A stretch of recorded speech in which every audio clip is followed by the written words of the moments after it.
Legal, acho que com isso depois vamos passar para o Bernardo fazer a apresentação dele. Agora eu estava lembrando do Bernardo e encontramos nas jornadas, né? Lembro dele nas jornadas. Vou reencontrá-lo. Não é tão fácil lembrar assim mesmo, não. Não é o Alzheimer, não, né? Porque é muita gente. Bom, então, antes de eu começar aqui, eu só queria agradecer o convite, tá, professor? Professor Noguchi. Prazer. Que fez o convite e falar na sua pessoa o agradecimento. Agradecer o meu orientador, que ele pôde assistir aqui, ele está com a gente, o professor Anderson Pires, fez parte desse processo assim tão importante da nossa vida. Então, antes de você falar, Bernardo, eu queria então que o professor, não vi que ele estava, eu queria que o professor Anderson fizesse a sua apresentação, por favor. Eu faço questão, eu gostaria que ele tivesse a gentileza de fazer a apresentação do seu trabalho. Professor, por favor. Oi, Valdomiro, tudo bom? Boa noite a todos. Tudo bem, Anderson? O Bernardo, eu conheci o Bernardo ainda quando ele não estava ainda nem no mestrado. Ele me procurou porque ele já estava interessado no mestrado, em pesquisar quadrinhos, né? E ele estava, na época, acho, fazendo ainda a seleção do PPG de Estudos Literários da UFJF. Eu ainda não era professor na UFJF. Ele tinha chegado a mim por conta da minha dissertação de mestrado, e eu defendi em 2000, na UERJ, no programa de literatura da UERJ, e que era sobre história em quadrinhos, era uma visão panorâmica, era muito dos estudos da época. Até eu comentei aqui agora, né, sobre o livro do McCloud e do Eisner, porque esses livros, na década de 90, para quem começava a pesquisar a história em quadrinhos, eles preenchiam um vácuo muito grande no Brasil, porque existia muito pouco de obra teórica, fora os livros clássicos ali da década de 70, né, que a gente citou, depois dos trabalhos do Aldomiro, né? Mas, principalmente, assim, havia um vácuo assim, no campo da literatura, de se pensar as histórias em quadrinhos por um viés de uma reflexão da crítica literária. Inclusive, quando eu defendi a minha dissertação, foi muito difícil, né? Porque havia um entendimento, parte da banca, que eu estava pensando as histórias em quadrinhos como literatura, porque as histórias em quadrinhos são literatura, enfim, né? Que é reduzir muito a questão. Aliás, é levar a questão para um campo onde a gente não tem nem como argumentar, porque não é o ponto.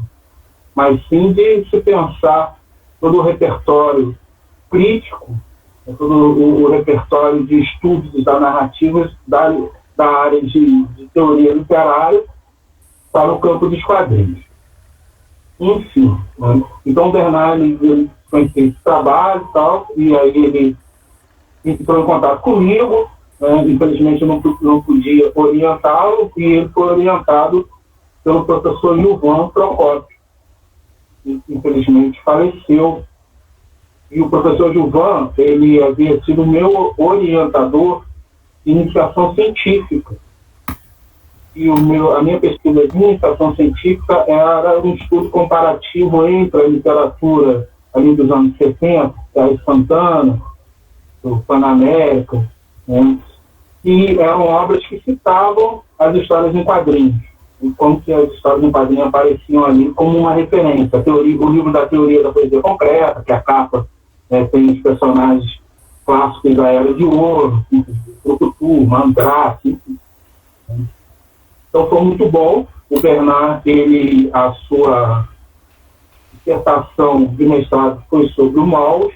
Eu fui da sua banca, né, como professor externo.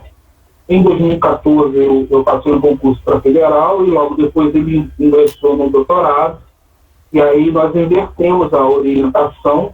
O Gilvan ficou como orientador e eu fiquei como orientador.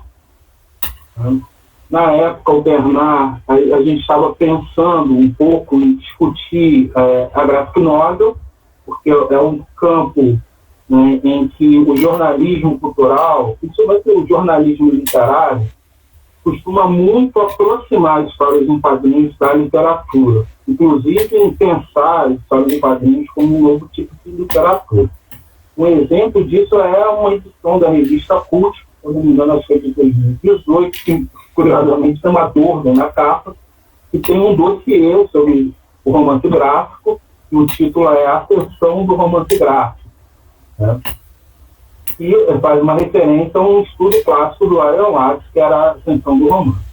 Então a princípio a gente ficou ali pensando nesse ponto, até que em um curso que eu estava ministrando no mestrado, e que a gente estava discutindo algumas obras literárias, algumas obras consideradas de romance gráfico, a gente incluiu o Chris Ware, né, o Jim Corridon, e o Bernard, ele falou comigo, eu quero pesquisar essa obra. E a partir daí, né, e agora eu vou encerrar, é uma apresentação muito longa, desculpe pelo tempo, mas a partir daí, o Bernard desenvolveu uma pesquisa com uma tenacidade crítica, que vocês vão poder comprovar, tá?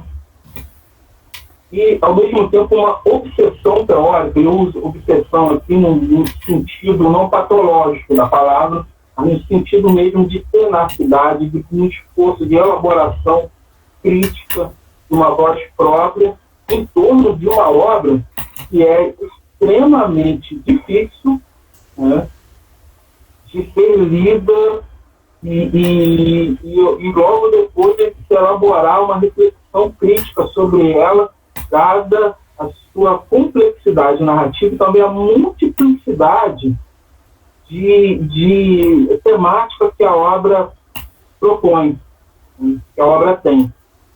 E nesse campo, acho que o Bernard ele foi muito vitorioso. Tanto que a sua defesa de tese foi uma defesa que foi quase 5 horas de discussão. Quase 5 horas, eu acho que mais de 5 horas de discussão. Então, eu acho que é um trabalho excelente, muito feliz de ele estar aqui podendo apresentá-lo. A felicidade é nossa. Nós agradecemos muito por dar a oportunidade ao Bernard de desenvolver um trabalho, uma tese de doutorado na área de quadrinhos. Eu fico muito feliz quando outros colegas, descubro outros colegas que estão se abrindo e incentivando as pesquisas em quadrinhos. Então, obrigado por essa oportunidade. Espero que dê oportunidade para muitos outros alunos que você tenha a ter na vida futuramente. Então, Bernardo, você tem a palavra para a sua apresentação. Obrigado. Só agradecer, fazer só mais um agradecimento ao professor Grazi, que ele foi da minha banca de mestrado e também tem uma parte importante nesse processo. Tá? Eu vou então iniciar a apresentação, eu vou fechar a câmera por uma questão de internet mesmo, tá? E vocês me falem se está aparecendo corretamente. Perfeito. Bom, o nome do trabalho, então, acabou ficando como Fronteiras e Abismos, uma investigação sobre a ficção realista de Jim Corrigan, de Chris Ware, né? Então, meu orientador, o professor Anderson, e meu orientador, agora então falecido, infelizmente, o professor Gilvan Procópio. Bom, aqui é só uma rápida... Eu peguei a minha apresentação da minha própria defesa e dei uma formatada nela, porque eu achei que ela conseguiria passar pelos pontos principais do trabalho. Tá? É uma tese desenvolvida em 5 capítulos, 6 com as considerações finais. É um trabalho bastante extenso, né? Tanto pela complexidade, como o professor Anderson colocou, da obra que eu resolvi estudar, o Jimmy Corrigan, o Menino Mais Esperto do Mundo, como por essa questão de representações realísticas dentro de um processo narrativo, né? E isso traz uma complexidade muito grande porque é um tema muito caro aos estudos literários, aos estudos, à arte como um todo, né? Acho até importante eu reforçar esse ponto, né? Eu sou formado, mestre e doutor, né? Agora não mais doutorando, doutor em literatura pelo programa da UFJF, tá? Aqui, para a gente fazer um recorte inicial dos pontos partidos da pesquisa, ela parte de uma percepção da crítica e do próprio autor em relação à história em quadrinho de Jimmy Corrigan, o Menino Mais Esperto do Mundo, né? Ela é entendida constantemente como uma obra mais tendendo para uma obra realista, né? E aí eu tentei investigar o que isso significa, o que isso pode significar, né?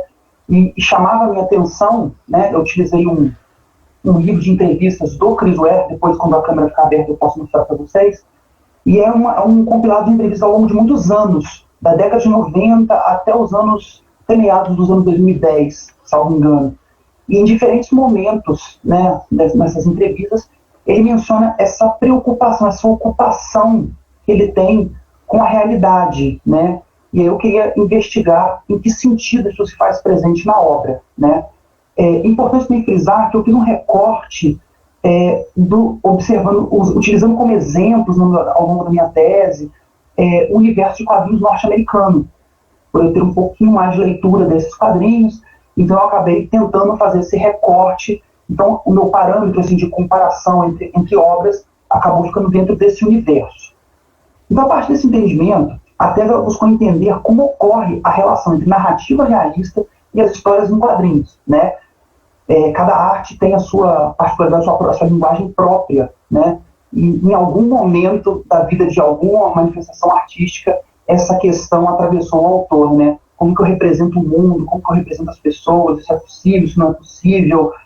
Tem épocas que as pessoas consideram que foi possível e depois não, enfim. Então eu tentei investigar isso nas histórias em quadrinhos, né? Que é um meio, uma outra coisa que é importante frisar, eu me restringi aos quadrinhos narrativos, tá? Pela questão, pelo diálogo mais próximo, talvez, com as teorias literárias que eu utilizei, a questão da narratologia, algumas obras eu também utilizei, então eu fiquei no campo dos histórias em quadrinhos como narrativa. Então, se alguma hora eu falar quadrinhos, narrativa, essa mistura é por conta desse recorte escolhido. Então, essa investigação, ela queria observar como que a linguagem dos quadrinhos articulava essa aproximação. E a escolha da obra foi justamente porque, numa primeira leitura, no curso do professor Anderson, eu percebi algo muito, muito, muito diferente. Até então eu não tinha encontrado um quadrinho que abordava o processo narrativo daquela maneira, né? E aí eu tentei, então, traçar essas conexões aí com o real, tentando partir de algum ponto, né? E as histórias em quadrinhos, ela tem uma curiosidade em relação a outros meios narrativos, talvez o cinema também tenha essa aproximação, que é esse diálogo muito forte com a biografia, mais com as biografias. O quadrinho, muito forte, a questão da autobiografia, né? Então eu tentei partir de um pressuposto para tentar delimitar um pouco o que são esses quadrinhos que normalmente são considerados como realistas, em diálogo maior com essa proposta, são os quadrinhos que tratam de fatos históricos e das biografias ou autobiografias, sendo que nos quadrinhos essas coisas, muitas das vezes, ou quase sempre, né, se misturam, né? E aí eu observava que alguns quadrinhos, eles pegavam essa temática realista, e eu acho que esse é um ponto importante no trabalho, que o Chris Ware, ele não necessariamente parte de uma temática realista, é uma questão mais de como eu vou mostrar a minha história, como eu vou contá-la, né, das escolhas estéticas dele. E essas histórias, esses quadrinhos que tratam de biografias, fatos históricos, alguns deles, a partir dessa temática realista, exploram voos ficcionais, recursos alegóricos e subjetividade poética. Eu não posso estar aí como exemplo, o exemplo que talvez mais apareça na minha tese, por razões até óbvias, é o caso do Maus. E ela tem um impacto cultural muito grande, talvez na ocasião da sua publicação, principalmente pelo tema, que é um tema que popularmente, pela cultura, não era conhecido como algo próprio das histórias em quadrinhos, né? E aí, por exemplo, a questão do próprio Maus, quando ele incorpora a questão dos animais ali no meio. Então ele parte de uma base muito realista, a história do pai dele, que sobrevive aos campos de extermínio nazista, e aí ele conta isso com essas alegorias, que é o termo que eu uso na minha dissertação de mestrado. Né? Quando a gente pega, por exemplo, outras histórias autobiográficas, como, por exemplo, Retalhos, eu tenho ali uma narrativa autobiográfica, a história do próprio autor, enfim, e eu tenho, a partir disso, aqueles voos ficcionais, aquela abordagem sobre os sonhos, sobre as perspectivas, sobre as perspectivas diferentes ao longo do tempo. Então a gente tem uma linguagem mais subjetiva, uma coisa que talvez escape um pouco dessa ideia tradicionalmente realista, talvez num senso mais atávico de realismo. Em sentido oposto, o Jimmy Corrigan, ele até possui, eu tenho obviamente a ciência de que ele tem um lastro, ele tem algo de autobiográfico, que ele menciona no próprio quadrinho, ao final do quadrinho, né? Mas ainda assim, eu percebo a história, o quadrinho como um todo, ele parte de um lugar ficcional. E posteriormente, a partir de algumas escolhas que ele faz, ele estabelece uma relação com a realidade. Então, o que me vinha à mente era muito escapar dessa coisa de ser um tema real. Né? Eu vou falar de um fato histórico, logo eu estabeleço esse contrato com o leitor de que eu estou lidando com algo realista, né? O Jimmy Corrigan, eu acho que ele foge um pouco disso, ainda que ele tenha essa questão paterna, o autor tem essa questão paterna, mas eu acho que é quase como uma referência, algo que ele usa como base para escrever uma história que acaba se tornando até muito maior do que isso, né? Então, entre as características que eu abordo ao longo da tese, são a questão das complexidades psicológicas dos personagens, né? A maneira como isso é construído, e também a banalidade e monotonia das ações do personagem, e dos acontecimentos da história. Isso tudo tem relação com a maneira como ele conta a história. Eu acho que essa é a grande questão que eu tento tratar ao longo da tese. O capítulo 2, o encontro de estéticas, como um novo dialoga com a tradição. Esse capítulo, ele é um capítulo ainda muito descritivo, né? É um capítulo que eu vou apresentar a trajetória do autor, eu falo de processos de escrita de histórias em quadrinhos, eu tento citar, mencionar o processo criativo de alguns autores, né? E aí eu falo ainda também do processo do próprio Ware, até para tentar mostrar algumas particularidades do processo dele, algumas questões que ele faz de forma mais individual, né? E aí eu já começo a tocar, eu tento significar algumas dessas escolhas, tentando entender como elas dialogam com essa estética realista, né? Que não é um rótulo absoluto da obra, como eu tento deixar claro ao final do trabalho. Eu gosto dessa citação do Rayburn, que eu uso no trabalho, porque ele sintetiza um aspecto que eu acho muito interessante da obra do Ware, né? O realismo é bom para contar histórias sobre mocinhos de queixo protuberante em meias calças que socam vilões covardes, mas é explícito demais para qualquer coisa emocional.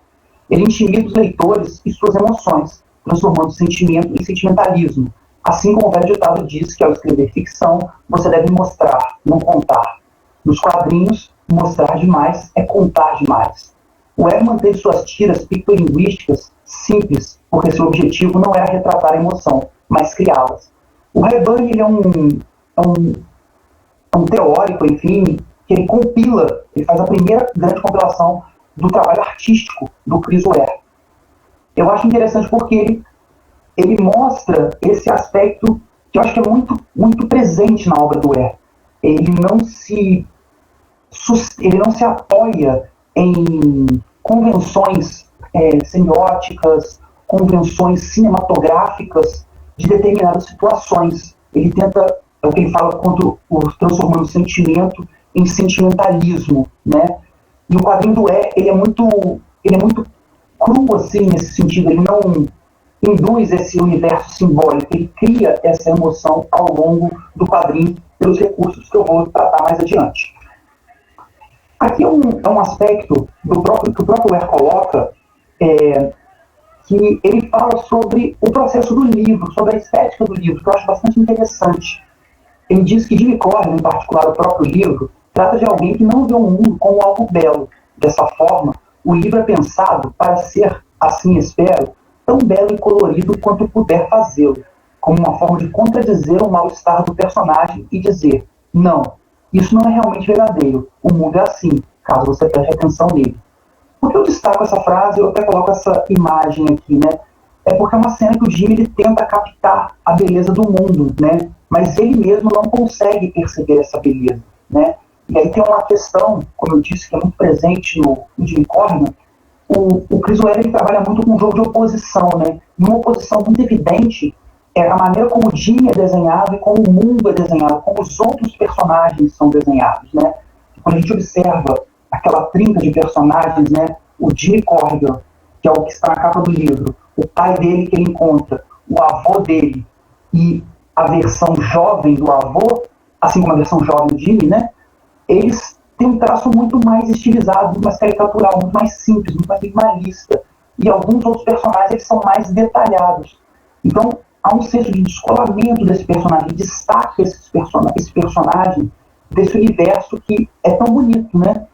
E quando eu falo bonito, o que eu quero me referir é que, para quem já folheou algum trabalho do Chris Ware, os trabalhos em cores, me refiro agora, ele tem uma estética, assim, é difícil você não se surpreender com o trabalho visualmente interessante que ele promove ali. Uma coisa muito do design, uma coisa de cor, né, muito presente, né, que não é, por exemplo, quando a gente observa as consideradas graphic novels, elas não têm muito esse universo da cor. A cor não é algo muito presente, né?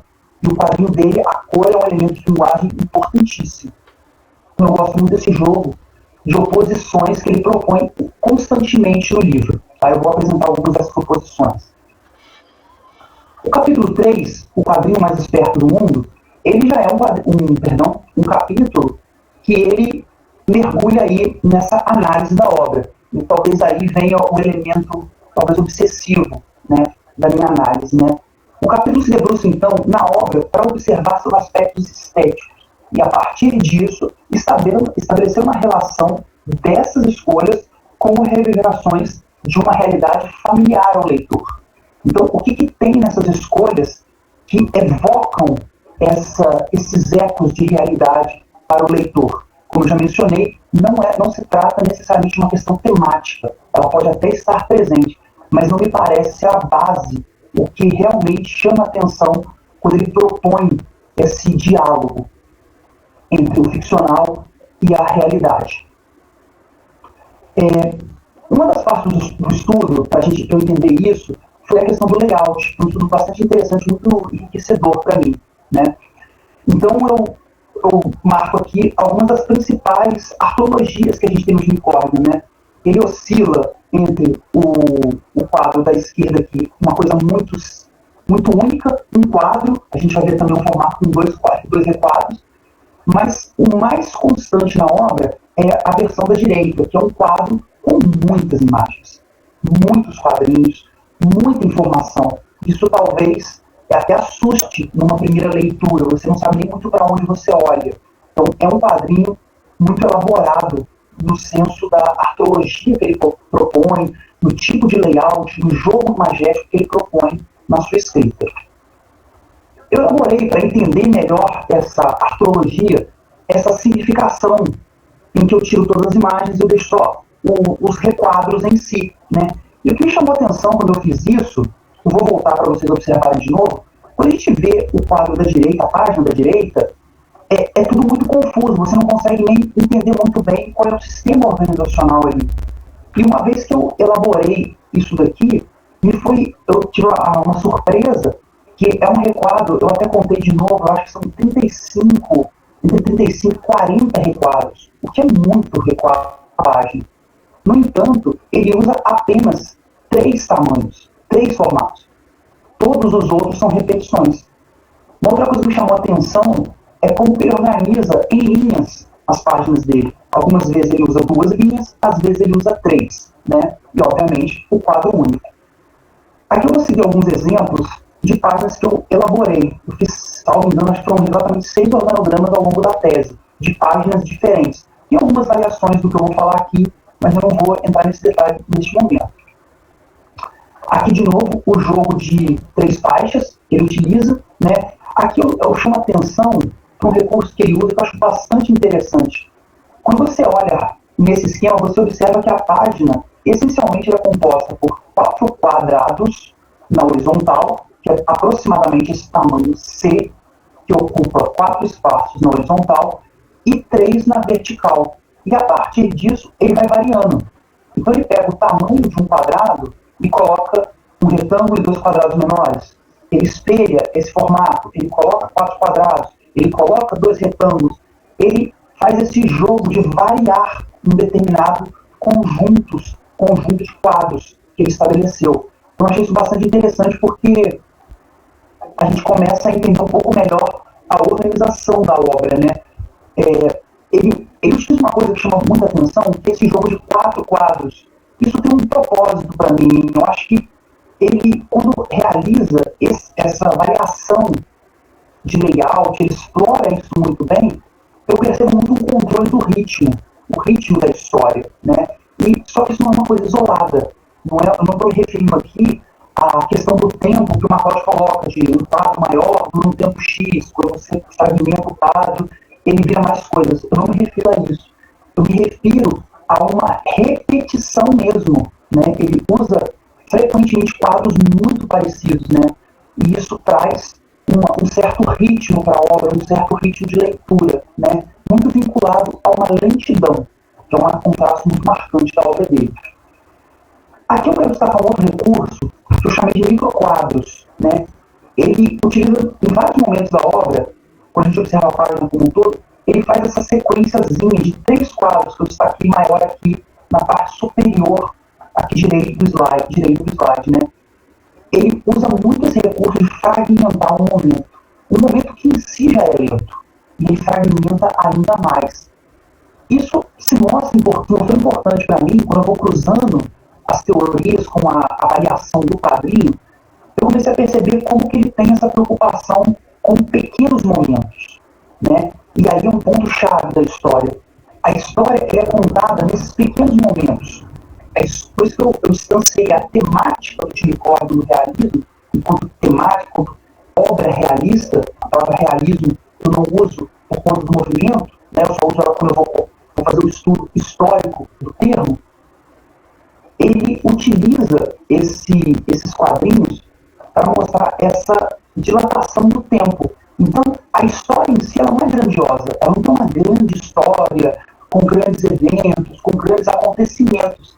São acontecimentos mundanos, monótonos, cotidianos, que vão sendo contados ao longo da história, e não apenas pelos acontecimentos, mas pela maneira como ele escolhe contar essas histórias para a gente.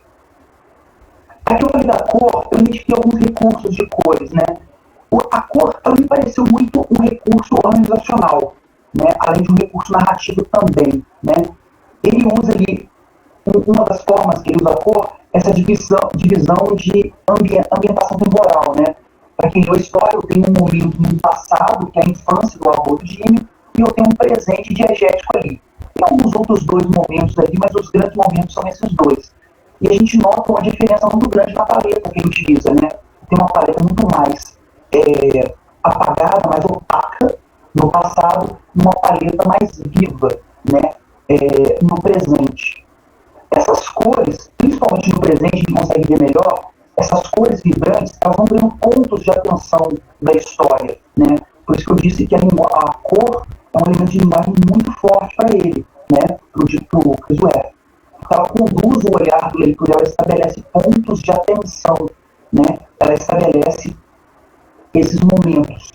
Uma outra questão em relação aqui, não necessariamente ao layout, mas observar como que ele preserva, naquela coisa da repetição, ele representa uma mesma cena em tamanhos diferentes, porém preservando todas as dimensões, né? Ele só corta essa cena num tamanho menor. Ele preserva o ponto de vista durante muito tempo. Ele não fica aumentando, diminuindo, criando perspectivas ao longo da história. Você observa que aqui na direita, nesse conjunto de 6 quadros, os 4 de baixo, é o mesmo ângulo, é o mesmo tamanho, a mesma proporção.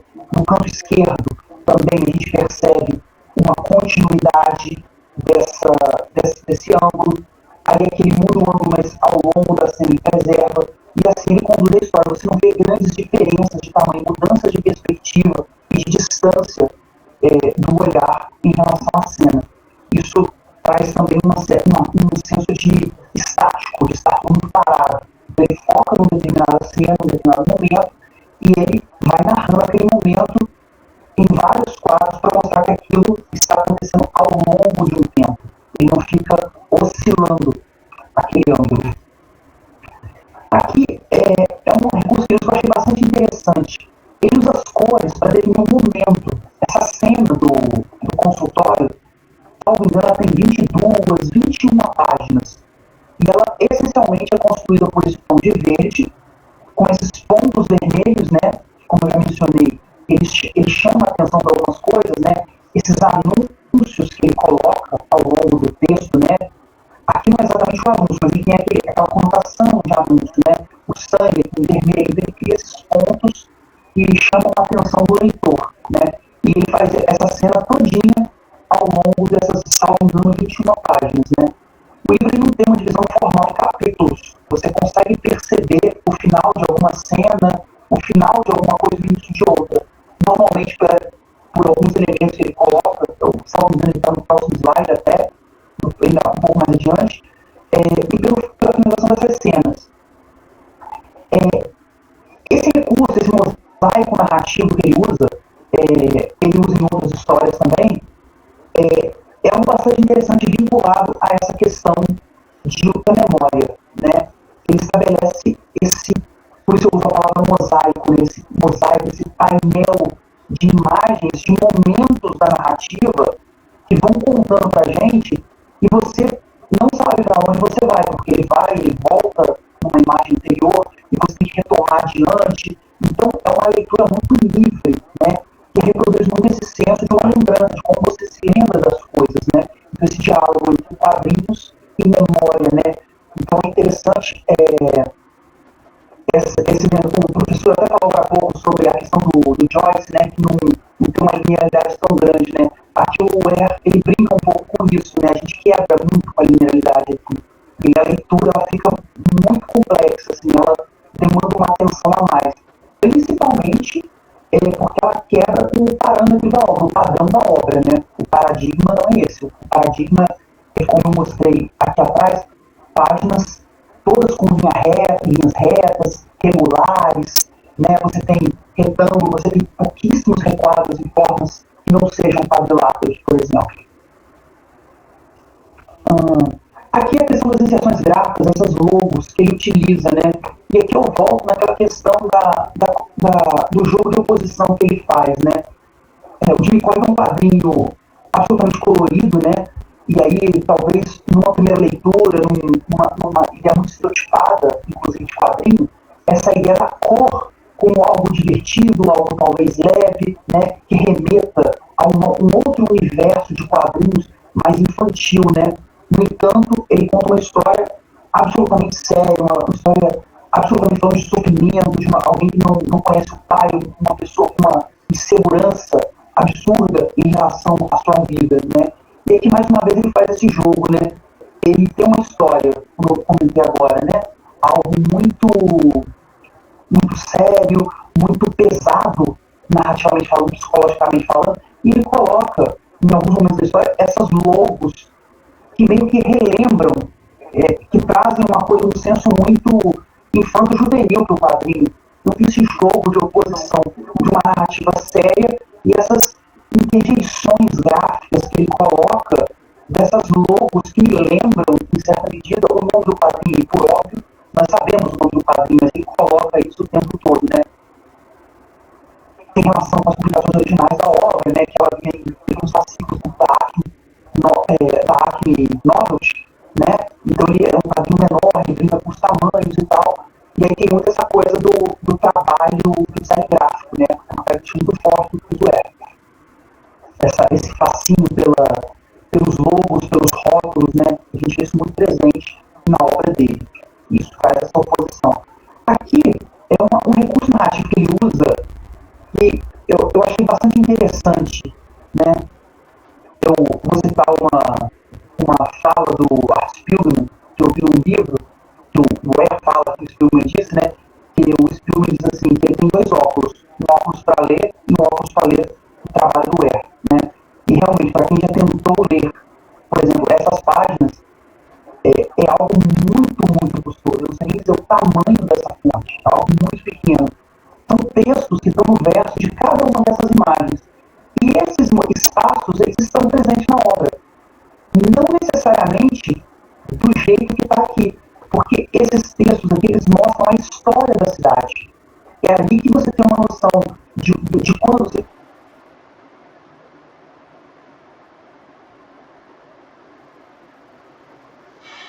o próprio unicórnio vai para lá pelo trem, né? E aí você... água, o restaurante tal, e aí você pode fazer, você cotejar no texto onde que esses espaços aparecem, né? Aqui, vocês conseguem ver a mãozinha que eu balanço do mouse na minha apresentação? Sim. Vocês conseguem enxergar? Perfeito. Então aqui na página da esquerda, na terceira figura da coluna da esquerda, é a cena do hospital, que é uma cena que aparece bastante na história. Não nesse aspecto aqui, tem uma outra aparência, porque o hospital já foi reformado, né?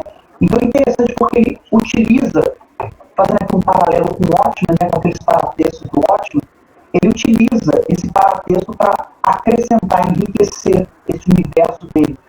Também uma preocupação, que de novo, aos moldes talvez do Watchmen, traz um senso de realidade, né? Todas as pequenas coisas ali com uma história, e meio que cria uma ideia de um registro. Eu acho interessante isso porque ele finge uma realidade, né? Eu me lembro de dois quadrinhos, um que eu li e o outro que eu assisti uma apresentação nas jornadas, né?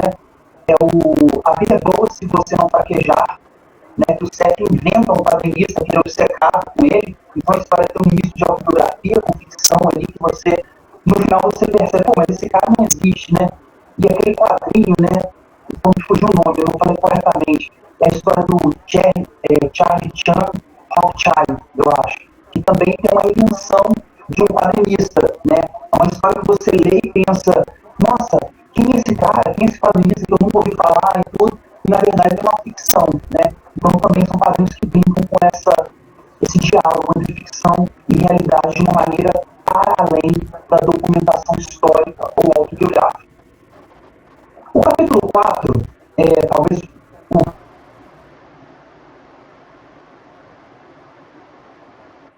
o caminho e entradas para o realismo nos quadrinhos. Por que eu digo isso? Porque foi onde eu tive que fazer uma pesquisa um pouco mais densa sobre as perspectivas teóricas em relação ao que é realismo, e aí eu já mostro aqui a ideia do realismo ao realista, né?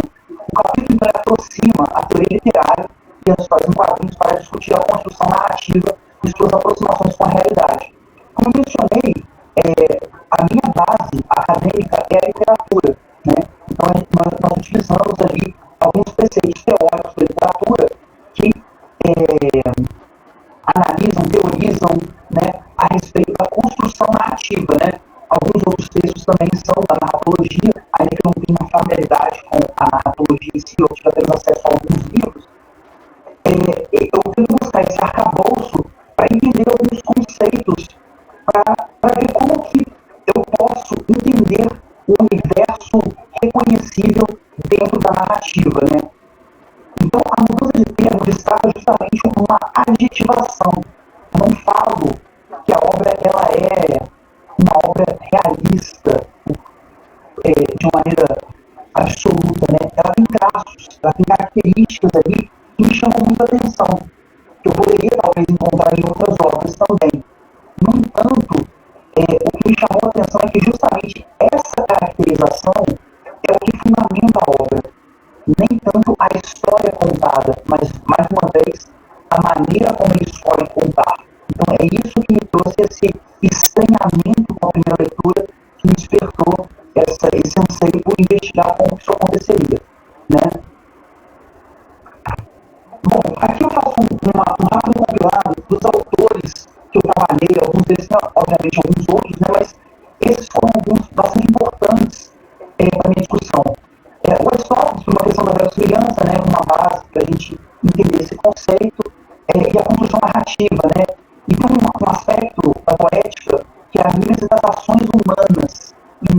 a mímese das coisas em si, né, da pessoa, né, mas das ações humanas. Eu acho que o Chris Ware ele vai muito por esse caminho, né? Ele consegue fazer uma performance dos personagens de uma maneira bastante humana, né?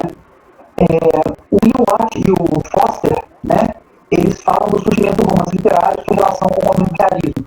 Isso tem uma base bastante teórica, conceitual mesmo, né? Só para eu entender o que é entendido como realismo no início, que aquilo apareceu como nossa, agora estamos falando da realidade, né?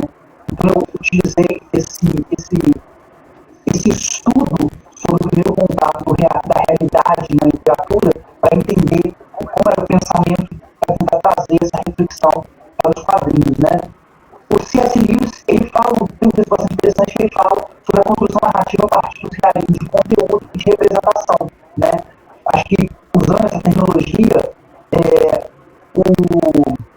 o Chris Ware faz muito esse realismo de representação, essa ideia não de reproduzir algo ali, né, mas de tratar deste real.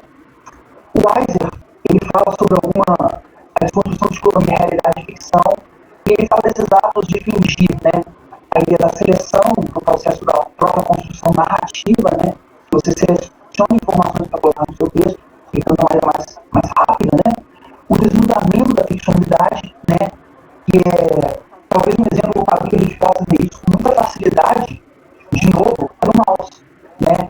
Ele, em diversos momentos, ele assume a problemática do quadrinho, né? Ele tem diálogos sobre como ele vai escrever o quadrinho, ele desenha a mesma imagem duas vezes, um com a banda, outro sem a banda, porque não tem certeza se a banda, de fato, estava presente no campo de escrever, né? E o como se, que é justamente essa performance, né?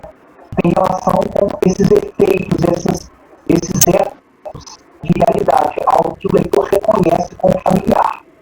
O Compagnon, ele fala das possibilidades da mímese, da imitação criadora, da performance da língua. Mais uma vez, a ideia de como a linguagem ela é um processo que ela está no meio do caminho, né? Ela, fugiu a palavra que agora, ela media a realidade e a narrativa. Então a linguagem, seja ela qual for, pode ser uma linguagem em prosa, no caso de um romance literário, como também nos quadrinhos, eu tenho a linguagem dos quadrinhos mediando ali esses dois universos. O Auerbach, no trabalho de chamado Mimesis, né, eu utilizo ele para falar do realismo como estética e constante mudança do tempo. Talvez esse seja um dos pontos mais fundamentais que eu utilizei, né? Essa ideia de que a percepção de realidade na narrativa, ela se altera com o tempo, né? Os parâmetros, o que funciona, o que não funciona, as aspirações, né?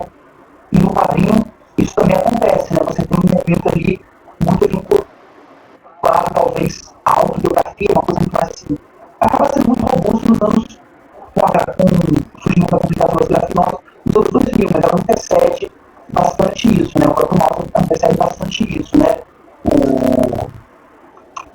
Me fugiu aqui o Nick Brown. Agora me fugiu do quadrinho do Holy Mary. Me fugiu de uma autobiografia também, bem antiga, assim, da época alternativos. E a ideia do momento qualquer, né? Que é uma marca do romance moderno, que é um elemento bastante presente no Jay Corman, justamente por essa valorização de momentos muito pequenos, né? Coisas que você fala assim, que não é nem o foco da história, no sentido de roteiro, né? Mas o cuidado que ele tem com pequeníssimos momentos, né? Como ele caminhar, como ele comer, esse cuidado de mostrar esses pequenos momentos, esse momento qualquer, como o Eva coloca, né? O Rancière traz uma discussão sobre a temporalidade e a dignidade narrativa de acontecimentos indivíduos, também no campo ali do que é legítimo para ser trazido à narrativa. Tem relação também com essa coisa das grandes narrativas e das narrativas cotidianas, mundanas, vinculadas a essa ideia do momento qualquer, né? O Barthes fala do papel da descrição, né? E o efeito de realidade, que também se conecta com essa ideia do como se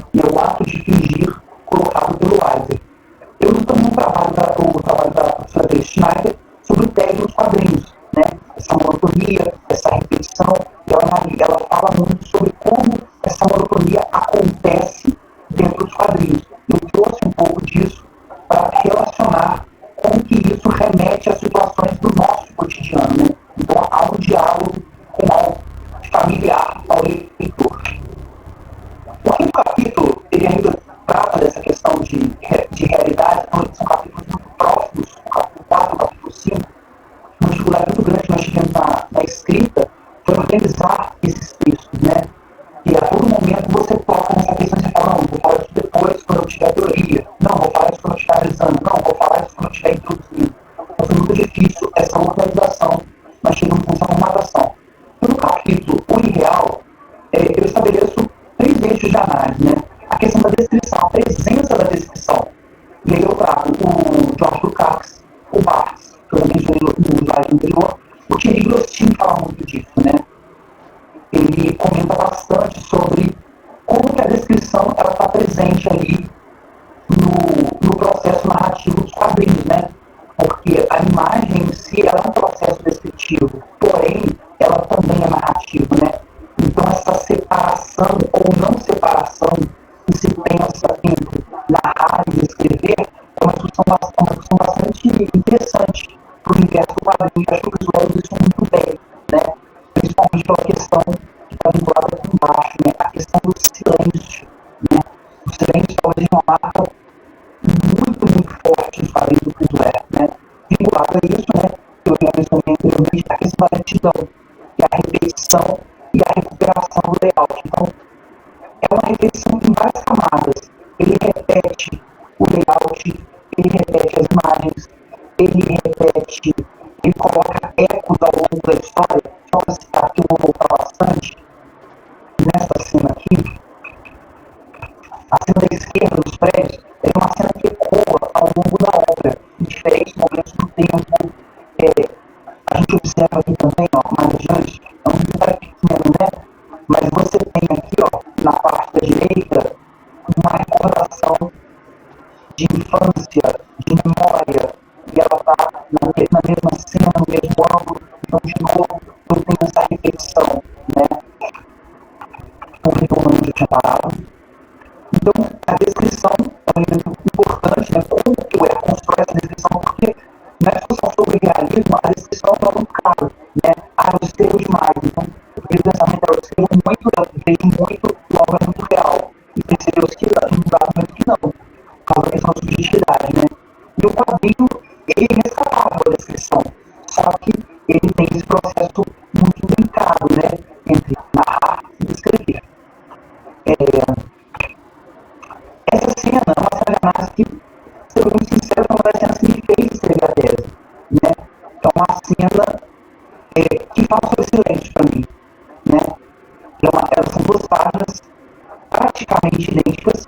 Quando você vê o organograma delas, você percebe uma sutil diferença no último quadro da direita, e ele é maior aqui nessas 2, né? E ele é menor aqui, né? Ele aumenta uma fileira de 3 quadrinhos aqui no meio, né? Ele veja muito isso, ele tira essa, e é interessante porque ele tira ela e aumenta o quadro exatamente como já tira anteriormente no quadro. Então ele não muda o ângulo, ele não centraliza a cena, é a ideia da repetição, né? Da câmera estática, né? Eu vou ficar aqui olhando a imagem no mesmo ângulo, tendo uma passagem de tempo, com a cor do fundo, que eu acho bastante interessante. E é uma cena que diz muito, e você não tem muitas falas. Então, isso é o ponto que eu acho mais interessante no quadrinho. É a ideia de como o Chris Ware constrói os diálogos, né? Ele trabalha muito bem os engasgos, os silêncios, as hesitações, o diálogo. Ele não faz o que a gente,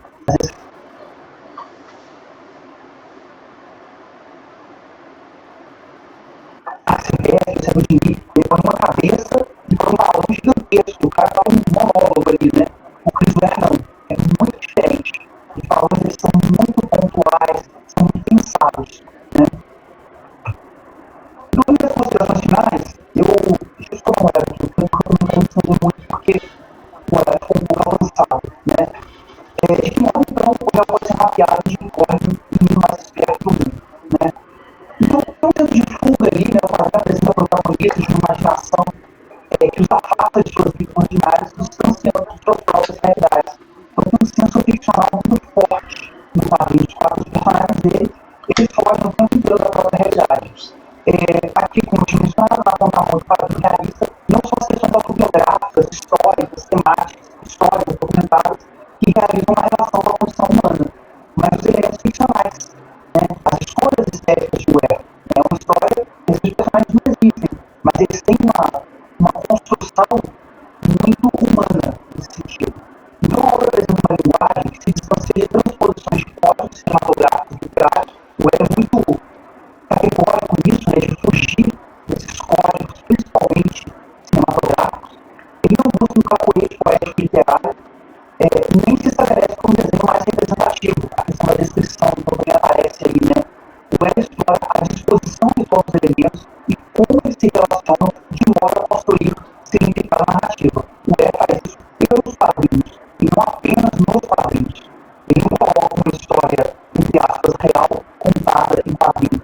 Ele constrói uma história com a linguagem mesmo, né? Como tantos outros fizeram na etapa dele. Esse é uma atenção ao ordinário da vida, aos conflitos e às questões adivinhas das relações humanas. O quadrinho conta uma história que se concentra na construção do personagem, cuja variedade de sentimentos podem ser projetados no leitor e de tantas outras pessoas. No entanto, a maneira como o nos apresenta sua história é o que melhor marca sua ficção como realista.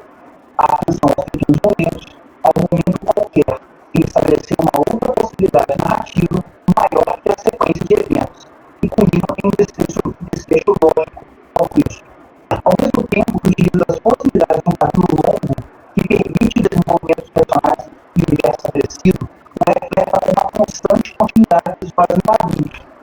A realidade do seu texto talvez esteja em não ter um encerramento formal, não é um evidente recorte próprio à construção narrativa, né? A ideia da seleção para a construção narrativa, mas uma ilusão de que aqueles personagens vivem além dos acontecimentos da diegese, estão vivos para além de unicórnio.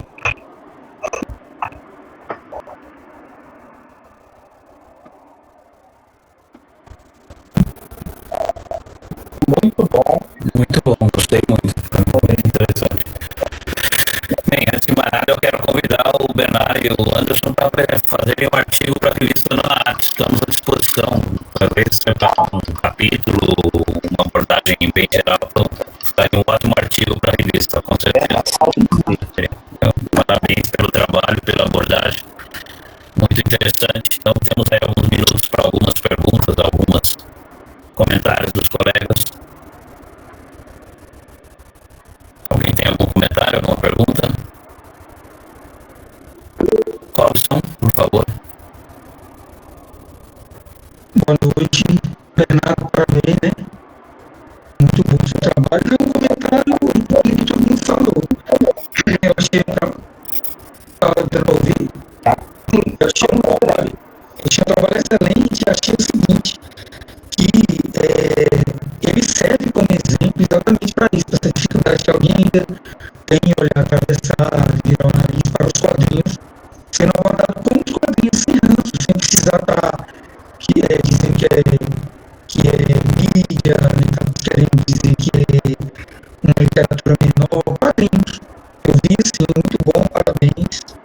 E é isso, só tinha uma pergunta assim para saber, como você vê, Bernardo, e ficaram as sarjetas nessa história aí, né? Aquela história da sarjeta fazer a ligação e fazer a gente rapidamente criar ali a imaginação, parece que ela se perde na história, né? Porque o peso mesmo é a cor, a cena, o layout principalmente. Só essa inquietação. Parabéns novamente.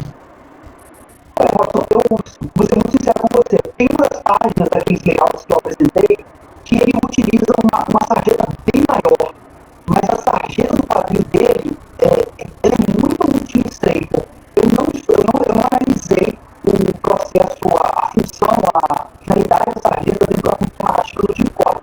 Não é um tema que eu coloquei muito não. Tá? Então eu posso pensar alguma coisa nesse sentido, de que ele utiliza uma sarjeta muito pequena e ele usa esse senso muito de repetição. Então eu estou até pensando aqui em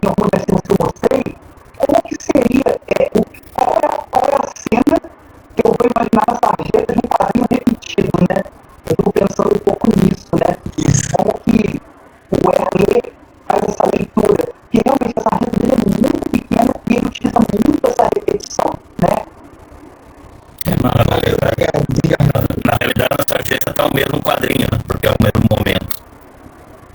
Tem artistas que usam esse recurso, como a Maitena, por exemplo. A Argentina, ela também não usa sarjeta, ela é uma linha que divide. Tem duas perguntas aqui. O André pergunta qual é o público que lê o Chris Ware.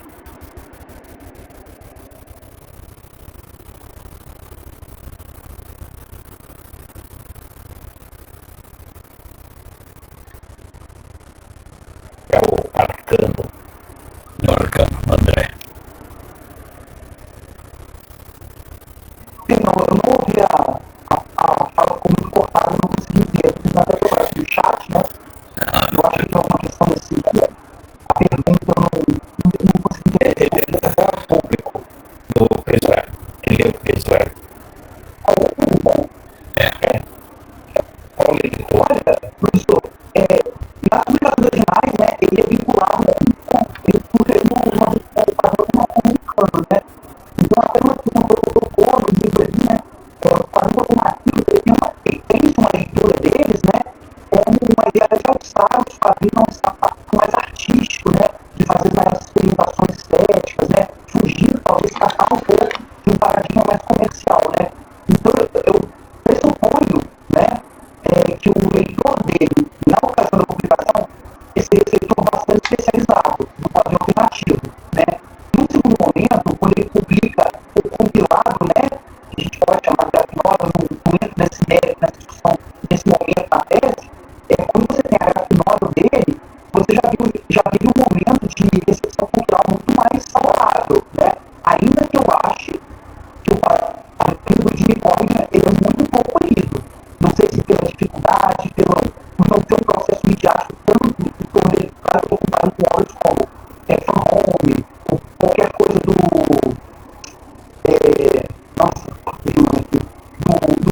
Arpio, né? E de todos os outros aí que são nomes muito fortes, né? Mas eu acho que ele, com a questão da graphic novel, tem aumentado esse público, mas eu ainda acho que ele é um quadrinho muito de um leitor especializado. Talvez pelo formato dele, o tamanho, são quase 400 páginas. E o preço dele também. Eu não sei se é um quadrinho tão leitura, infelizmente, né? A segunda pergunta é do Gazi. Ele pergunta se a sua tese já está disponível na internet.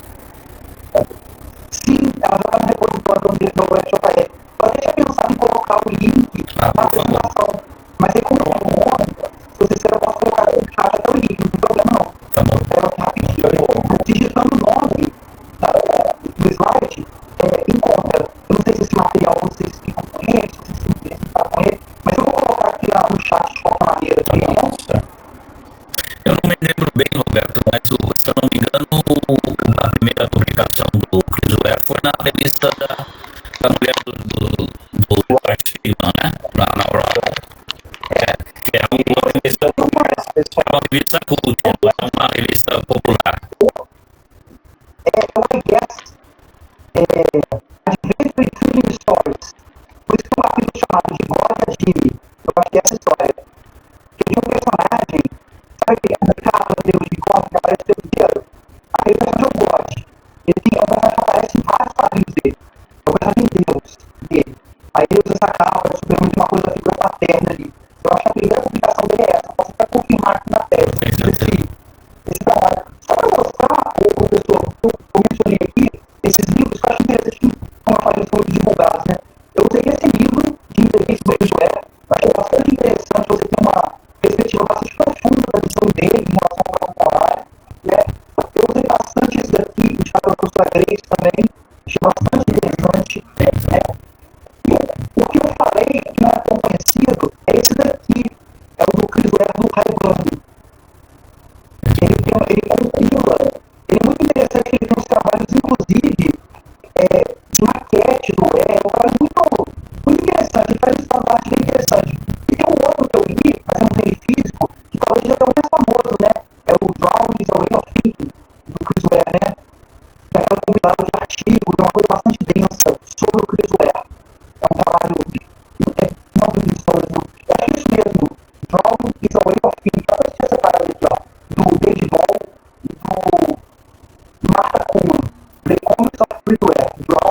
até o texto de epígrafe nos capítulos. Eu tenho.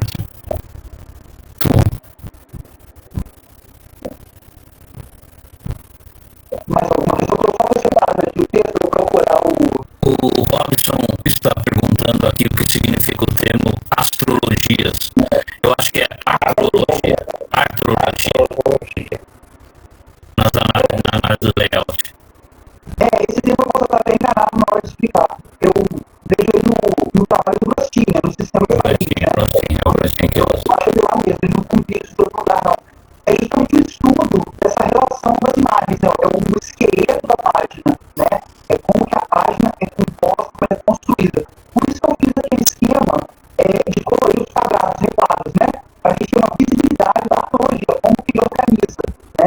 Como que porque, em geral, no quadrinho dele, salvo raríssimos casos, todas as imagens são contidas no requadro. Ele não escapa, ele não estoura, né? Então, a maneira como ele coloca as imagens como os requadros é muito importante para você fazer a leitura das imagens. Uma arqueologia é justamente esse estudo do esqueleto, de um termo mais vulgar, né? O esqueleto da página, para estabelecer essas relações. E é interessante que ele acompanha também o modelo das revistas, inclusive. Mesmo quando ele divide igualmente, certo? Quando você vê na revista, você tem 4 ou 6, 3 colunas com 3 quadrinhos cada uma, e depois que elas são, às vezes variam, mas o esqueleto, o esquema permanece. O Christopher faz isso mesmo quando ele divide em vários outros, ele mantém esse esquema. Tem uma coisa curiosa, professor. Eu acho que é uma parte mais você de estudar. Para perguntar a questão legal, eu nunca tinha me debruçado muito. É interessante. Quando eu fiz esse esquema da arqueologia nas páginas dele, eu vi que, assim, ele tem várias variações, mas tem um senso de familiaridade, de repetição no layout. Eles são diferentes, mas você tem uma impressão de que é igual. Isso é muito interessante, né? E tem essa coisa, quando você coloca isso, você vê essas faixas, ele usa o sistema de 3 faixas, 2 faixas, e quando você olha o quadrinho, você não tem essa visão. Você não consegue perceber muito. Eu não coloquei aqui, mas você pode fazer referência aos quadrinhos antigos, né? Eu uso uma página, eu peguei umas páginas do Little Nemo, que tem essa coisa de uma regularidadezinha ali, e quando você olha assim, o pequenininho, você fala, nossa, é igualzinho, né? Por isso que eu usei aquele capítulo, né? Quando o novo encontra uma tradição, algo nesse sentido, né? Porque ele tem uma narrativa absolutamente contemporânea, a narrativa dele é muito sofisticada, se você observar ao longo do desenvolvimento das histórias do quadrinho, mas ele tem uma coisa, por exemplo, de ser quadrinho. Ele não se propõe a fazer uma coisa de arte, sabe? Vou fazer um desenho pintado, ali de pena, ele tem uma coisa muito do quadrinho. E isso eu acho muito interessante, de novo, esse jogo que ele coloca. A cor é um elemento, né? A cor também entra nessa questão, eu acho. Só falando um pouquinho da arqueologia, de acordo com o Brostin, o conceito que ele desenvolve é que a arqueologia é a articulação dos quadrinhos dentro da página. Então, vamos marcar no próximo bloco. Muito obrigado, então, Bernardo, pela apresentação. Eu reitero o convite para fazer o artigo para a revista Na Arte. Estamos mais abertos para a sua contribuição, que certamente vai ser muito interessante para os leitores. Então, vamos marcar a próxima reunião para quando vier.